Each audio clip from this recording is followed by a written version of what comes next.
மரணம் நான் கொடுத்தேன். கடவுள் கொடுத்து வரணும் மரணம். அவருக்கு மரணம் அனுபவிச்சிட்டாரு. சரி, மரணத்தை கொடுத்து கடவுள் தான் கொடுத்தாரு. மரணத்தை வைத்து வியாபாரம் செய்து கொண்டிருக்கிறவர்கள் அவர் இறந்த பிறகும் அது வியாபாரம் சொல்ல முடியாது. கடவுள் அப்படி சொல்ற வியாபாரம்னா அரசியல் பண்றாங்க. அவர் என்ன பலசங்களை வச்சிருக்காங்க எல்லாம் அப்படி கிடையாது.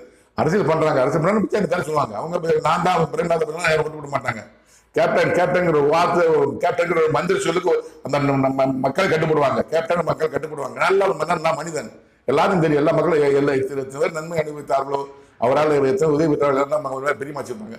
அவங்க சொல்லி ஒரு ஆள் நன்மை பெற்றா 10 பேர் பெரியமா இருப்பாங்க. ஸோ அது கேப்டன் வார்த்தை சொல்லித்தான் அவங்க கட்சி நடத்த முடியும். நம்ம நடத்த முடியாது. நான் எம்ஜிஆர் பவர் இருந்தது. சரியா, அண்ணா சொன்னாலும் அவங்க பவர் இருந்தது. அது யாராலும் சொல்லிதான் கட்சி நடத்த முடியும். அதாவது அது வியாபாரம் கடவுள் சொல்றாரு. ஆனால் கோவப்படாதீங்க, கடவுள் கோவப்படாதீங்க. அதை வைத்து கேப்டன் விட்டா கட்சி இருக்காது. தேமுதிக கேப்டன் விஜயகாந்த்